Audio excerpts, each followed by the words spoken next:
Hi guys, welcome back to my YouTube channel. ಎಲ್ಲರೂ ಹೇಗಿದ್ದೀರಾ? ಇವತ್ತು ನಾನು ಡೈಲಿ ವ್ಲಾಗ್ ಮಾಡ್ತಾಯಿದ್ದೀನಿ. ಇವತ್ತು ಫ್ರೈಡೇ, ಬೆಳಗ್ಗೆನೇ ಎದ್ದು ಎಲ್ಲ ಕೆಲಸ ಮುಗಿಸಿ ಪೂಜೆ ಎಲ್ಲ ಮಾಡಿದ್ದೀನಿ. ಇವಾಗ ದೇವಸ್ಥಾನಕ್ಕೆ ಹೋಗೋಕ್ಕೆ ರೆಡಿ ಆಗಿದ್ದೀನಿ. ಯಾವ ದೇವಸ್ಥಾನ, ಎಲ್ಲಿಗೆ ಹೋಗ್ತಾ ಇದ್ದೀನಿ ಅಂತೆಲ್ಲ ಮುಂದೆ ವೀಡಿಯೋದಲ್ಲಿ ನೀವೇ ನೋಡಿ. ವೆದರ್ ನೋಡಿ ಎಷ್ಟು ಕೂಲಾಗಿದೆ. ನಂಗಂತೂ ಸಖತ್ತಾಗಿ ಇಷ್ಟ ಆಯಿತು. ತಂಪಾಗಿತ್ತು. ಹೋಗ್ತಾಯಿದ್ರೆ ಒಂಚೂರು ಬಿಸಿಲಿರಲಿಲ್ಲ. ಅದೇ ಒಂದು ಸ್ವಲ್ಪ ನೆಮ್ಮದಿ ಅನ್ನಿಸ್ತು. ಬೈಕಲ್ಲಿ ಬೇರೆ ಹೋಗಿದ್ದಿದ್ದಲ್ವಾ. ನೋಡಿ, ಇದೇ ಟೆಂಪಲ್ಲು. ಬಂದ್ವಿ. ಇದೆಲ್ಲ ಪಾರ್ಕಿಂಗ್ ಇದೆ ಫುಲ್ಲು. ಅದಕ್ಕೆ ಮುಂಚೆ ದಿನ ಮಳೆ ಬಂದ್ಬಿಟ್ಟು ಫುಲ್ ಎಲ್ಲ ಒಂಥರ ರಚ್ಚಾಗಿತ್ತು. ನೋಡಿ ಎಷ್ಟು ಪಾರ್ಕಿಂಗ್ ಮಾಡಿದ್ದಾರೆ ಅಂದರೆ ತುಂಬ ಜನ ಇರ್ತಾರೆ. ಎನಿ ಟೈಮ್ ಯಾವಾಗಲಾದರೂ ಹೋಗಲಿ, ಇಲ್ಲಿ ಫುಲ್ಲು ಜನ ಇರ್ತಾರಂತೆ. ತುಂಬ ಜನ ಇರ್ತಾರೆ.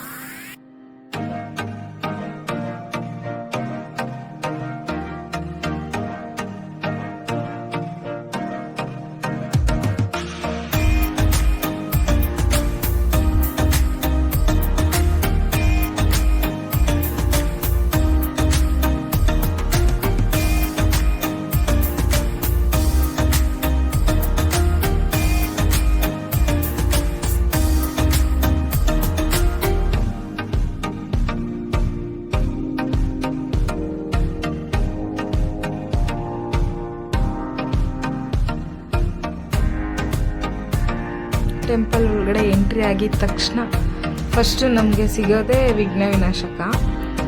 ಇಲ್ಲಿ ನೋಡಿ, ಇಲ್ಲಿ ಗರ್ಕೆ ಎಲ್ಲ ಇಟ್ಟು ಅದು ದೇವ್ರ ಹತ್ರ ಅರ್ಕೆ ಮಾಡಿಕೊಂಡು ದೇವ್ರ ಮೇಲೆ ಹಾಕಿದ್ರೆ ನಮಗೆ ಅದು ಒಳ್ಳೇದಾಗುತ್ತೆ ಅಂತ ಹೇಳ್ತಾರೆ.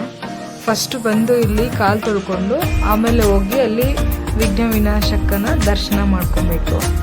ನೋಡಿ, ಫುಲ್ಲು ಗರ್ಕೆಯಲ್ಲಿ ಹೆಂಗೆ ಮುಚ್ಚಿದ್ದಾರೆ ಅಂದರೆ ದೇವ್ರನ್ನ ಅರ್ಕೆ ಮಾಡ್ಕೊಂಡು ಮುಖನೇ ಕಾಣಿಸ್ತಿರೋ ಥರ ಫುಲ್ ಮುಚ್ಚಿಬಿಟ್ಟಿದ್ದಾರೆ. ಮತ್ತು ಹಂಗೆ ಅಲ್ಲಿ ಮುಗಿಸ್ಕೊಂಡು ಒಳಗಡೆ ಹೋಗ್ತಾ ಇದ್ದೀವಿ.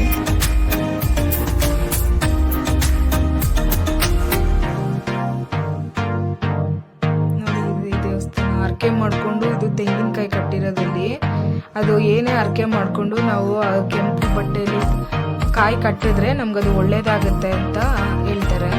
ಮತ್ತು ಅರ್ಕೆ ಮಾಡಿಕೊಂಡು ನೋಡಿ, ಇಲ್ಲೆಲ್ಲ ಫುಲ್ಲು ಬೀಗ ಎಲ್ಲ ಹಾಕಿದ್ದಾರೆ. ನಾವು ಬರೋಕ್ಕೆ ಸ್ವಲ್ಪ ಲೇಟಾಗಿತ್ತು, ಕ್ಯೂ ಜಾಸ್ತಿ ಇತ್ತು. ನಾವು ಒಳಗಡೆ ಹೋಗ್ಬೇಕಂದ್ರೆ ಅದು 500 ರೂಪಾಯಿದು ಕಾಯಿ ತೊಗೊಂಡ್ರೆ ಬೇಗ ಹೋಗ್ತಿದ್ವಿ. ಅದಕ್ಕೆ 500 ಕೊಟ್ಟು ಕಾಯಿ ತೊಗೊಂಡು ಒಳಗಡೆ ಬೇಗ ಹೋಗ್ಬಿಟ್ವಿ ನಾವು. ಎಲ್ಲ ಒಳಗಡೆ ಎಷ್ಟಿದೆ. ಅಲ್ಲಿ ಅರ್ಕೆ ಮಾಡಿಕೊಂಡು ಕಾಯಿನ್ ಮೆತ್ತಿದ್ರೆ ಒಳ್ಳೇದು. ಅದು ಕಾಯಿನ್ ಮೆತ್ಕೊಂಡ್ರೆ ನಮ್ಗದು ಒಳ್ಳೇದಾಗುತ್ತೆ ಅಂತ ಹೇಳಿದರು. ನಾನು ಅದ್ರ ಕಾಯಿನ್ ಮೆತ್ತಿಸಿದ್ದೀನಿ. ತೊಟ್ಲು ಕಟ್ಟಿದ್ದಾರೆ ನೋಡಿ, ಮತ್ತು ಚೀಟಿ ಬರೆದು ಕಟ್ಟಿದ್ದಾರೆ. ತುಂಬ ಜನ ಇಲ್ಲಿ ದೇವ್ರ ಮೇಲೆ ನಂಬಿಕೆ ಇಟ್ಟು ಬರ್ತಾರೆ. ಬಂದು ಅರ್ಕೆಗಳು ಮಾಡ್ಕೊಂಡು ಹೋಗ್ತಾರೆ. ಎಲ್ಲ ಹೇಳೋದು ನೋಡಿದ್ರೆ ಅರ್ಕೆ ಮಾಡ್ಕೊಂಡು ಏನೇ ಅರ್ಕೆ ಮಾಡ್ಕೊಂಡ್ರು ನಮ್ಗದು ಆಗುತ್ತೆ ಅಂತ ಹೇಳ್ತಾರೆ. ತುಂಬ ಸತ್ಯ ಇದೆ ದೇವರಲ್ಲಿ ಅಂತ. ಇಲ್ಲಿ ನೋಡಿ, ಕಾಯಿ ಕಟ್ಟಿದ್ದಾರೆ. ಏನೇ ಕಷ್ಟ ಇದ್ರೂ ಪರಿಹಾರ ಆಗುತ್ತೆ ಅಂತಾರೆ. ನಾನು ಫಸ್ಟ್ ಟೈಮ್ ಬಂದಿರೋದು, ನನಗೂ ಇನ್ನೂ ಅದ್ರ ಅನುಭವ ಇಲ್ಲ. ನಾನು ಅಂದ್ಕೊಂಡು ಬಂದಿದ್ದೀನಿ, ನೋಡೋಣ ನನ್ನದು ಏನಾಗುತ್ತೆ. ನಂದೇನಾದರೂ ಅದು ಸಕ್ಸಸ್ ಆದರೆ ನಾನು ನಿಮ್ಗೆ ಹೇಳ್ತೀನಿ ವೀಡಿಯೋದಲ್ಲಿ. ಇಷ್ಟು ಜನ ನೋಡಿದ್ರೆ ಗೊತ್ತಾಗುತ್ತೆ ದೇವ್ರು ಎಷ್ಟು ಪವರ್ಫುಲ್ ಇದ್ದಾರೆ ಅಂತ. ಎಷ್ಟು ಜನ ಅಂದರೆ ನಮ್ಗೆ ಅಲ್ಲಿ ನಿಂತ್ಕೊಳ್ಳೋಕ್ಕೂ ಸಹ ಆಗ್ತಾ ಇರಲಿಲ್ಲ. ಎಷ್ಟು ಕಾಯೇನು ಕಟ್ಟಿಲ್ಲ, ಅದು ಕಾಯಿ ಒಂದು ಸತಿ ಕಟ್ಟಿದ್ರೆ ಅರ್ಕೆ ಮಾಡಿಕೊಂಡು ಮತ್ತೆ 9 ವಾರ ಮಿಸ್ ಮಾಡದೆ ಬಂದು ಕಾಯಿ ಕಟ್ಟಬೇಕಂತೆ.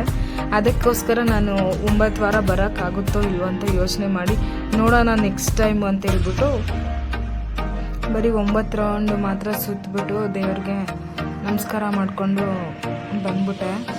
9 ರೌಂಡ್ ಸುತ್ತಿದ್ದಕ್ಕೆ ನೋಡಿ ನನಗೆ ಎಷ್ಟು ಸ್ವೆಟ್ ಆಗ್ತಿದೆ ಅಂತಂದರೆ ನಡಿ ತೋರಿಸ್ತೀನಿ. ಸೋತಾದ ಮೇಲಿಂದ ಅಲ್ಲೆಲ್ಲ 108 ರೌಂಡ್ ಹಾಕಿ ಸುತ್ತಿ ದೇವ್ರ ಅರ್ಕೆ ತೀರಿಸ್ತಾರಂತೆ.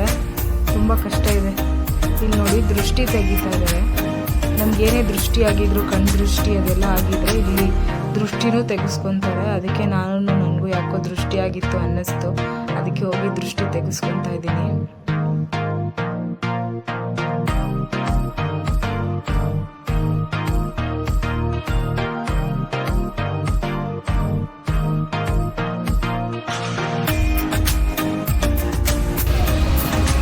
ದೇವಸ್ಥಾನಕ್ಕೆ ಯಾವಾಗಿಂದ ಬರ್ತಾ ಇದ್ದೀರಾ? ಇಲ್ಲಿ ಏನೋ ವಿಶೇಷತೆ ಏನಾದರೂ ಹೇಳ್ತೀರಾ?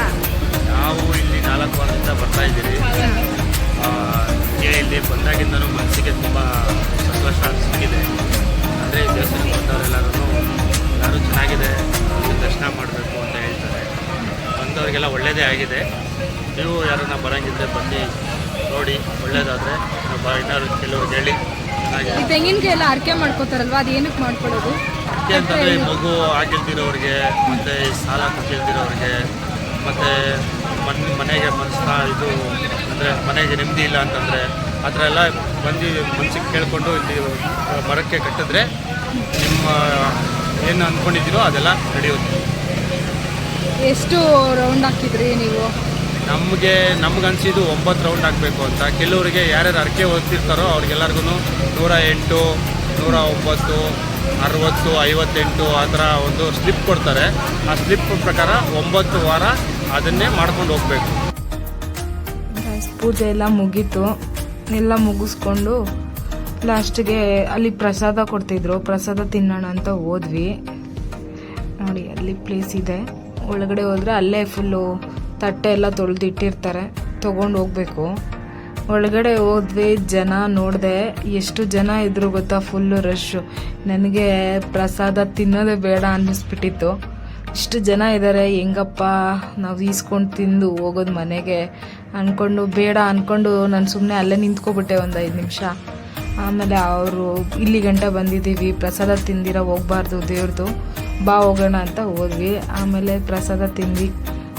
ಖಾರ ಪೊಂಗಲ್ಲು ಮತ್ತು ಖೀರ್ ಕೊಟ್ಟಿದ್ರದು ಚೆನ್ನಾಗಿತ್ತು, ಟೇಸ್ಟ್. ತಿಂದ್ವಿ, ತಿನ್ಕೊಂಡು ಹಂಗೆ ಬಂದ್ವಿ. ಬರ್ತಾ ಹಂಗೆ ಅಲ್ಲಿ ಒಂದು ಕಬ್ಬಿನ ಜ್ಯೂಸ್ ಒಂದು ಕುಡಿದ್ವಿ. ಕುಡ್ಕೊಂಡು ಮನೆಗೆ ಬರಬೇಕಾದ್ರೆ ಅಲ್ಲಿ ಒಂದು ಮಾವಿನ ತೋಟ ಕಾಣಿಸ್ತು. ಕಿತ್ಕೊಳ್ಳೋಣ, ಅಲ್ಲಿ ಯಾರೂ ಇರಲಿಲ್ಲ. 1-2 ಮಾವಿನಕಾಯಿ ಕಿತ್ಕೊಳ್ಳೋಣ ಅಂತ ಹೋದ್ವಿ. ನಮ್ಮ ಪುಣ್ಯಕ್ಕೆ ಯಾರೂ ಇರಲಿಲ್ಲ, ಹೋಗಿ ಮಾವಿನಕಾಯಿ ಕಿತ್ಕೊಂಡ್ವಿ. ನೋಡಿ ಫ್ರೆಂಡ್ಸ್, ಮಾವಿನಕಾಯಿ ಕದ್ದಿತ್ತವ್ರು ನಮ್ಮ ಅಣ್ಣ.